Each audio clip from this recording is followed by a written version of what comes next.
जय हिंद, जय भारत, वंदे मातरम। मैं रविंद्र फौजी। साथियों, कल से एक खबर सुर्खियों की चर्चा का विषय बनी हुई है। तेजी से एक खबर वायरल हो रही है और खबर है हमारी एयरफोर्स की। एयरफोर्स में हमारी एक महिला अधिकारी जिसने अपने विंग कमांडर पर आरोप लगाए हैं कि इन्होंने मैं जब इनके कमरे में गई तो इन्होंने मेरे साथ छेड़छाड़ की, जबरदस्ती की। आज ये पूरी एयरफोर्स को शर्मसार कर रही है।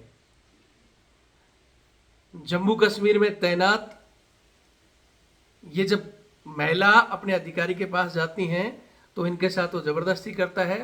और सबसे बड़ी विडंबना है कि जब इनकी शिकायत होती है तो शिकायत के बाद आज लगभग 8-9 महीने के बाद में भी उस अधिकारी का कुछ नहीं बिगड़ा।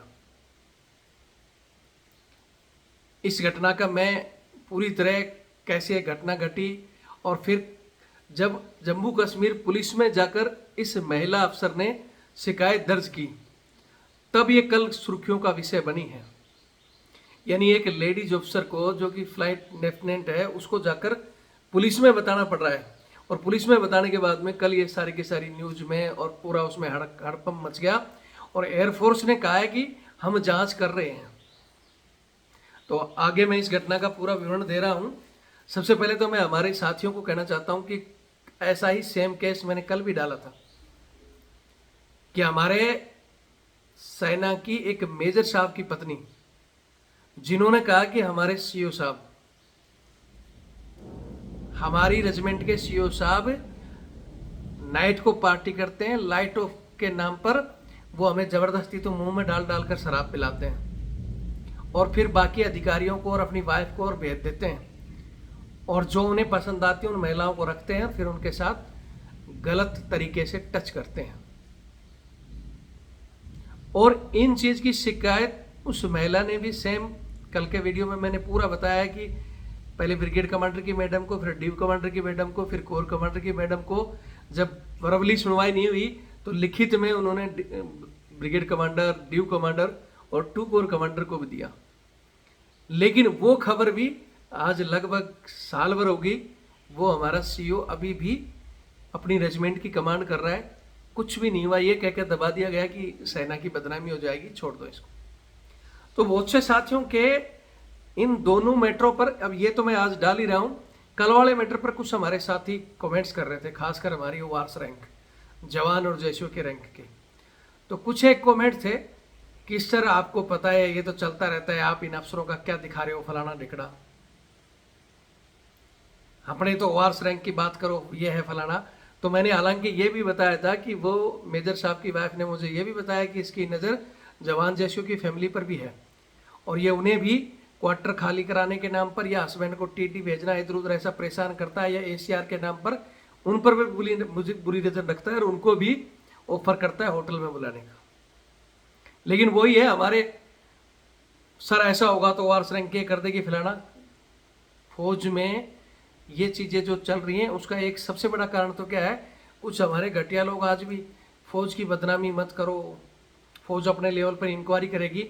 इन दोनों घटनाओं की लगभग साल भर होने आया है, कोई इंक्वायरी नहीं होती। पहली बात तो ये जो फौज के ये जो नियम है ना, ये ब्रिटिश काल के बने हुए नियम और इनको दी हुई पावर ही इस तरह की है कि इनका कुछ नहीं बिगड़ता है। कि उस समय ब्रिटिश अधिकारी होते थे और जवान होते थे हमारे फौज के, तो जवानों पर करते थे। लेकिन अब आज अधिकारी भी हमारा है, जवान भी हमारा है, लेकिन वो रूल आज भी नहीं बदले। Senior is senior, junior is nothing. जो सीनियर ने कह दिया, senior is always right. Senior ने अगर नीम के पेड़ को आम का बता दिया तो आम का ही बताना पड़ेगा। तो इस तरह के जरूरत है नियमों को चेंज करने की। और हमारे ओआरएस रैंक को कहना चाहता हूं, आज हमारे बच्चे बच्चियां ऑफिसर रैंक में जा रहे हैं।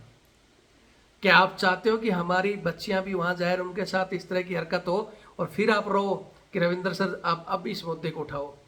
या चाहते हो कि तुम्हारे जो बच्चे जा रहे हैं वो भी इसी रंग में रंग जाए और वो तुम्हारा बच्चा भी कल ना किसी के साथ इस तरह करे फिर वो फंसे, तब आप आवाज उठाओगे? कहीं भी जो चीजें हो रही हैं घटिया, जरूरत है उन चीजों के खिलाफ आवाज उठाने की। ब्रिटिश के रूल बने हुए हैं, हम चिल्ला चिल्ला के मर गए कि भाई ये 1912 में जब दबाने के लिए बने थे, फिर 1857 की क्रांति में जब सैनिकों ने कुछ किया और सख्त कानून आ गए, और 1950 में वो ऐसे कैसे ट्रांसफर हो गए, उनमें कोई तब्दीली नहीं लाई गई। जबकि पहले अधिकारी अंग्रेज होते थे, जवान भारतीय होते थे, तो वो जवानों को गुलाम समझते थे और वो घटिया काम, जूते पॉलिश, कुत्ते घुमाना, मैम साहब बच्चों की सेवा करना, कपड़े धोना, टॉयलेट साफ, सारा का सारा काम आज भी हो रहा है। आज भी हमारे वो सीनियर अधिकारी जिनके माइंड में वही अंग्रेजियत फंसी हुई है ना, वो उसको चेंज नहीं करना चाहते। तो हमारी मेन लड़ाई तो यही है ना कि अंग्रेजों के काले कानून, चाहे सेना, पैरामिलिट्री फोर्स, यहाँ तक कि हमारी पुलिस फोर्स में, सब जगह हिंदुस्तान में आज भी बड़े लोगों के लिए वीआईपी, लोगों के लिए वीआईपी नियम कानून है, और आम पब्लिक जिसके पास लोकतंत्र में अधिकार है सरकार चुनने का, और फिर सरकार चुनने के बाद में सरकार भी उसी रंग में, लोकतंत्र में इन आम जनता के वोटों से सरकार चुनी जाती है, लेकिन वो इन अधिकारियों के काबू में किस लिए आती है कि अधिकारी उनको कमा कर देते हैं, उनकी तिजोरी भरते हैं, ये खुद भी और वो भी, तो वो रूलों को चेंज नहीं करना चाहते। तो इस देश का भला तभी हो सकता है जब ये जितने के जितने रूल हैं इनको चेंज किया जाए आज के हिंदुस्तान के अनुसार। अगर इस तरह कोई बोलता है ना कि वहाँ ये बोलते हैं कि जूनियर ने सही या गलत के लिए जूनियर को बोल दिया आ जाओ मेरे कमरे में, तो उसको आना ही पड़ेगा, जबकि उसको पता है कि उसकी नीयत खराब है, फिर भी वो वहाँ उसको ज़बरदस्ती बुलाया उसने। इनकी कहानी बता देता हूँ। श्रीनगर में तैनात ये विंग कमांडर साहब न्यू ईयर की पार्टी 2023 दिसंबर की में, जब पार्टी ख़त्म हो गई, नशे में टल्ली हो गए, तब इसको, जो कि अनमेरिड बच्ची है, इसको बोला कि आपको गिफ्ट मिला कि नहीं मिला। बोला सर मेरे को तो कोई गिफ्ट नहीं मिला। बोला ठीक है, अब मेरे रूम में गिफ्ट रखे हुए हैं, ले लो चल के। तो वहाँ जब ये रूम में गई तो वहाँ जो गिफ्ट रखे हुए थे वहीं श्रीमान जी बैठे थे। बोला कोई गिफ्ट ले ले। जब ये गिफ्ट लेने अंदर गई तो अंदर से दरवाज़ा बंद कर दिया और इनके साथ ज़बरदस्ती शुरू कर दिया। जब इसने विरोध किया, धक्का मुक्की की, नहीं माना, तब भी ज़बरदस्ती की, और फिर ये बेचारी भागकर वहाँ से आ गई। आने के बाद इसने शिकायत की कि ऐसे ऐसे विंग कमांडर साहब ने मेरे साथ किया। 4 अधिकारियों को डिटेल किया गया, लेकिन वो चारों इंक्वायरी के नाम पर लीपापोती कर कर इसी को दबा रहे थे, इसका पीछा करके इसको ऐसे इतना टॉर्चर कर रहे थे, ऐसे ऐसे घटिया सवाल पूछ रहे थे कि मानसिक प्रताड़ना इन्होंने झेली। इनके पास 2 ही रास्ते थे ऐसे में, या तो आदमी दुनिया छोड़ देता है। आपको पता है एक मेजर कविता राजस्थान की दिखाया गया, उसके लोग शहीद में कितना वो आए, कितना क्या हुआ मेजर कविता का, लेकिन कविता की मेजर की जो रियल स्टोरी थी उनकी माताजी ने मुझे बताया था। और मैं कुछ बीच में ये अग्निपथ का और ये ऐसे केस आते गए, वो मैं स्टोरी भूल गया उनकी माताजी की। किसी दिन आपको मैं पूरी कहानी बताऊंगा कि क्या हुआ था उस बच्ची के साथ। हालांकि उसका जो हस्बैंड था वो भी अधिकारी था, वो जेल काट रहा है, पता नहीं जेल के बाहर आ गया कि नहीं आ गया, मेरे को पता नहीं, लेकिन उसके साथ भी सेम इसी तरह का टॉर्चर हुआ था। चिट्ठी भी मिली थी, लेकिन कहानी को दबाने के लिए शहीद का दर्जा सब कुछ दे दिया। हालांकि उनके पिताजी को समय से, क्योंकि उनकी माताजी के पास कॉल किया गया था, उनका अंतिम संस्कार भी उनके पैतृक गांव में माँ बाप के यहाँ हुआ है। लेकिन ऐसे ऐसे केस सेना में दबा दिए जाते हैं। और हमेशा मेरा इन चीज़ों के लिए एक ही मोटो होता है कि रूल सबके लिए समान होना चाहिए। ऐसे केस में कोई भी जवान फंसता है तो जवान को तुरंत घर भेज दिया जाता है,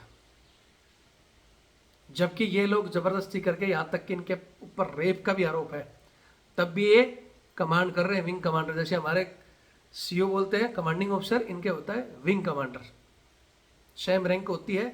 लेकिन ये वही बात है कि senior is senior, junior is nothing. इनका कुछ नहीं बिगड़ा, ये ड्यूटी कर रहे हैं। और जवान, जैसे मैंने उस केस में हवलदार की स्टोरी बताई थी, जबकि उनका रिलेशनशिप बाहर किसी महिला के साथ था, कोई पुलिस रिपोर्ट नहीं, कोई कोर्ट केस नहीं, ना ही महिला की कोई रिपोर्ट थी, घुमा फिरा के बुला के बेचारे को उसको घर भेज दिया, सूखा, विदाउट किसी एनी पेंशन बेनिफिट या कोई भी बेनिफिट नहीं दिए हुए उसको घर भेज दिया। और ये श्रीमान जी कमांड कर रहे हैं। ऐसे एक नायक की कहानी हालांकि मैं अलग से बताऊंगा। अभी कुछ दिन पहले एक नायक बेचारा, जो कि एमएच में एक डॉक्टर थी, और डॉक्टर से वहाँ पहले उसका सरकारी इलाज करवाता था, बाद में उस महिला डॉक्टर ने अपना क्लिनिक खोल लिया था। और फिर वो छुट्टी आया तो उसने उसको नंबर दे दिया कि भाई अब मैं रिटायरमेंट हो रही हूँ, अगर आपको जरूरत पड़ती है तो कोई एलर्जी वगैरह की, ये मेरा नंबर है, आप क्लिनिक पर आकर मेरे से दवाई वगैरह ले सकते हो। तो वो बेचारा दवाई लेता रहा, बातें चीतें होती। ये मैंने कल भी कहा था कि भैया विश्वामित्र ऋषि दुर्वासा भी नहीं बच पाए इस चक्कर में अगर फंस गए तो बस। लेकिन वो आपको ये नहीं पता कि वहाँ वो बात कर रही है तो वो खाली अपने क्लिनिक के लिए दवाई के पर्पज से कर रही थी। ये श्रीमान जी सोचा कि फिदा हो गई और इन्होंने उसके व्हाट्सएप पर कुछ उल्टे सीधे मैसेज लिख दिए। हालांकि उसने एक बार इनको ये भी कहा कि भाई दोबारा मत लिखना, व्हाट्सएप वगैरह क्लोज कर दिया।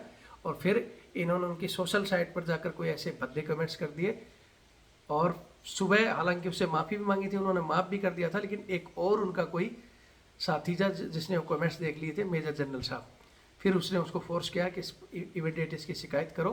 फिर उस बंदे की शिकायत हुई और वो नायक जीतू, शायद मेरे को आज भी नाम याद है, डिसमिस फ्रॉम सर्विस कर दिया गया, जिसकी 14 साल और 6 महीने सर्विस थी। मात्र 6 महीने करने के बाद वो घर जा सकता था। तो हमारे जवानों को खासकर ये कहानियाँ का बताने का मतलब, ये कोई फिल्मी सीन नहीं है या वैसी कहानियाँ नहीं है, ये हकीकत की कहानियाँ हैं। इन पर गौर करें, इस तरह का गलत बर्ताव की तरफ मत जाओ, क्योंकि इसमें हम भी आपका साथ नहीं दे पाएंगे। हम पब्लिकली जो गलत है वो गलत ही है, चाहे वो जवान है, जैसे हो चाहे अफसर, गलत है गलत, उसका साथ नहीं दे सकते। हाँ आपको ठीक है कोर्ट जाना है, वो जाना है, हमने उनको भी वकीलों के नंबर दिए, इनको भी दिए, अब आपकी किस्मत कोर्ट के हवाले है। लेकिन हम सवाल इसलिए उठाते हैं कि ये army, air force, navy, paramilitary force, कहीं भी फोर्स में ये जो हुकूमत इनकी चली हुई है, जो अननेसेसरी इनको ऐसी पावर दी हुई है कि इनकी पावर को कोई भी काट नहीं सकता। एक सीईओ अगर किसी को मेंटल बोल दे तो वो बेचारा अगर एक बार चला गया हॉस्पिटल तो एक बार तो डॉक्टर दिखाएंगे कि ठीक है आपकी कहानी बताओ, आपको हम टेम्परेली अनफिट करते हैं फलाना निकला। अगर वापस चला गया फिर सीईओ से कोई दिक्कत आ गई, फिर सीईओ ने भर दिया, तो वहाँ बैठा चाहे वो सीईओ के ऊपर का अधिकारी है, का ब्रिगेडियर कमांडेंट साहब तक ये बोलते हैं कि अब सीईओ ने भर दिया उसके हाथ में, हम इसको नहीं काट सकते, क्योंकि या तो उसको पावर ऐसी दी हुई है। तो ये लोग इस चीज़ को लिखते क्यों नहीं कि इस पावरों में बदलाव किया जाए अननेसेसरी। ऐसे तो कल हमारे जो प्रधानमंत्री हैं या और बड़े बड़े अधिकारी हैं, वो तो जिस पर उंगली चाहेंगे, जिसके साथ जो करेंगे, क्योंकि उनके हाथ में तो सत्ता बहुत है। इसलिए सत्ता और कुर्सी का पावर जिन्हें मिला हुआ है, उस पावर का कहीं ना कहीं विधान होना चाहिए। अगर नेसेसरी पावर इनको दी हुई है तो उसको हटाना चाहिए। कहानी ये सही लगती है तो शेयर करें और वो एयरफोर्स अधिकारी पर सख्त से सख्त कार्रवाई करें। और फिर कहता हूँ वार्स रैंक को याद रखना, आपके बच्चे भी इसमें जा रहे हैं। आप भी चाहते हो कि आपके बच्चों का भविष्य, या तो छोड़ दो सपने, आप देखते हो ना कि हमारा भी बच्चा लेफ्टिनेंट बने, फ्लाइट लेफ्टिनेंट बने, डॉक्टर बने, इंजीनियर बने, सेना में, एयरफोर्स में, नेवी में विंग कमांडर बने। सब सपने तो आप भी लेते हो, आपकी बच्ची भी फ्लाइट लेफ्टिनेंट बने। लेकिन अगर उनके साथ इस तरह होगा और आप कहते हो कि छोड़ो सर कल्चर ही ऐसा है, तो कल आपके ऊपर भी आएगा। तो कल्चर ऐसा नहीं है, कल्चर को सुधारने की ज़रूरत है समय के अनुसार, क्योंकि अंग्रेज़ों का कल्चर ही ऐसा था, उनके वहाँ जो चलता था आज भी चल रहा है। वहाँ हमारे जैसा कल्चर नहीं है, लेकिन हमारे यहाँ पता है ना आपको, गोलियाँ चल जाती हैं। तो हम चाहते हैं कि कल्चर सुधरे। वीडियो सही लगे तो चैनल से जुड़े और वीडियो को शेयर जरूर करें। जय हिंद, जय भारत, वंदे मातरम।